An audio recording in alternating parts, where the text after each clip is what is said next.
तरह से planned agenda के तहत ये चीज़ें की गई, कौन कंप्लेनेंट थे, क्या तथ्य पेश किए गए, किस तरह का दबाव था, यह सब कुछ देश की जनता देख रही है। खैर, कोर्ट के फैसले पर किसी टिप्पा टिप्पणी का कोई औचित्य नहीं बनता है और हमें पूरी उम्मीद है कि सुप्रीम कोर्ट में जब यह मामला जाएगा तो स्टैंड नहीं करेगा और राहुल गांधी जी को निश्चित रूप से इंसाफ मिलेगा।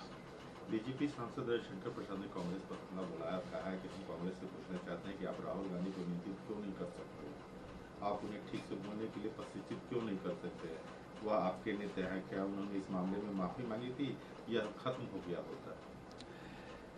हम पूछना चाहते हैं भारतीय जनता पार्टी से कि इतना तूल दिया जा रहा है राहुल गांधी जी के बयान को। नीरव मोदी हो, ललित मोदी हो, जिन लोगों ने देश का पैसा लेकर ये लोग बाहर चले गए, उन पर आरोप लगाए थे।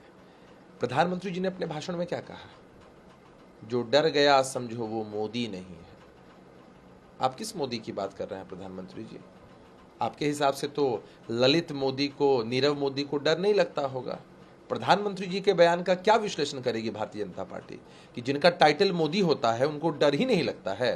डर नहीं लगता होगा क्योंकि आप लोग कहीं ना कहीं संरक्षण देते होंगे।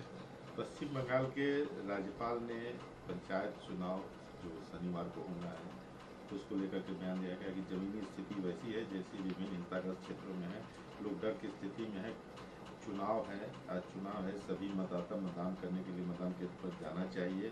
मतदाताओं का अधिकार सर्वोच्च अधिकार है। हाँ, मैं प्रचार कर रहा हूँ, अगर उन्हें ऐसा लगता है कि मैं इसे फिर से करूँगा, मैं यहाँ के लोगों के लिए आगे आया हूँ और उनके लोकतंत्र अधिकार के लिए प्रचार करूँगा। देखिए, लोकतंत्र की एक मजबूत रीढ़ के रूप में चुनाव होते हैं। किसी भी स्तर के चुनाव हो, निष्पक्ष हो, बेहतर तरीके से हो, पारदर्शी तरीके से हो, ये हर सरकार की प्राथमिकता होनी चाहिए। पश्चिम बंगाल में हम लोगों ने पहले भी कई जगहों पर तनावपूर्ण स्थिति देखी। हमें पूरी उम्मीद है कि वहाँ की सरकार, वहाँ का प्रशासन पूरी मुस्तैदी के साथ इस चुनाव को कराएगा ताकि कहीं से भी ऐसी तस्वीरें सामने नहीं आए। सबके संवैधानिक अधिकार जो हैं वो सुरक्षित रहें, हर किसी को वोट देने का अधिकार प्राप्त हो। भ्रष्टाचार कांग्रेस की सबसे बड़ी विचारधारा है और छत्तीसगढ़ इसका एंटीनम बन गया है। प्रधानमंत्री ने यह हमला बोला, उन्होंने कहा ये कांग्रेस का पंजा है जो विकास के सामने एक बड़ा पंजा दीवार बनकर खड़ा हो गया है, आपसे आपका अधिकार छीन रहा है।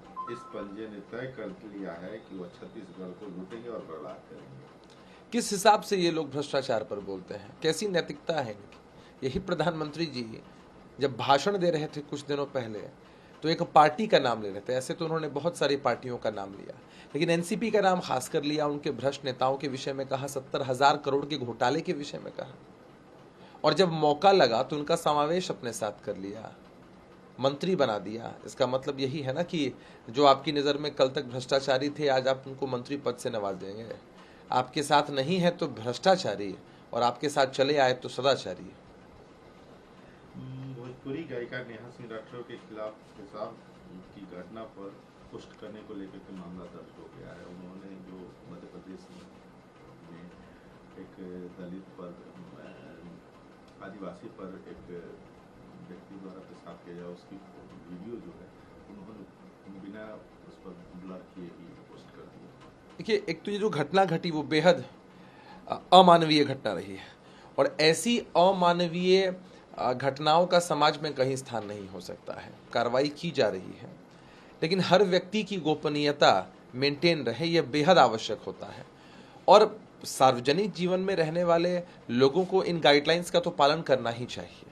अब ऐसी परिस्थिति में क्या पोस्ट किया है उन्होंने, मैंने देखा तो नहीं है, लेकिन अगर कानून सम्मत कोई कार्रवाई की जा रही है तो उस पर किसी को क्या आपत्ति हो सकती है। पहलवानों द्वारा लगाए गए यौन उत्पीड़न के आरोप के मामले में रांची एवेन्यू कोर्ट ने आरोप पत्र पर संज्ञान लेते हुए सांसद ब्रिजभूषण शरण सिंह और विनोद तोमर को तलब किया है। अगली सुनवाई 18 तारीख को तय की है अदालत में। भारतीय जनता पार्टी का तो चेहरा इस पूरे मसले पर उजागर हो ही गया। ये लोग बस दम भरते हैं कि हम देश के लोगों के लिए काम करते हैं, लेकिन देश की बेटियां जो पहलवान हैं, जिन लोगों ने देश का गौरव बढ़ाया है, देश का मान बढ़ाया है, किस तरह से लगातार प्रदर्शन करती रहीं, इनकी तरफ से तो कोई कार्रवाई की गई नहीं। कोर्ट का दरवाज़ा खटखटाया गया है। देश की न्याय प्रणाली पर हर किसी को भरोसा है और हम पूरी उम्मीद करते हैं कि जो पीड़ित पक्ष है उनको न्याय मिलेगा। हम सभी लोग उनके समर्थन में हैं।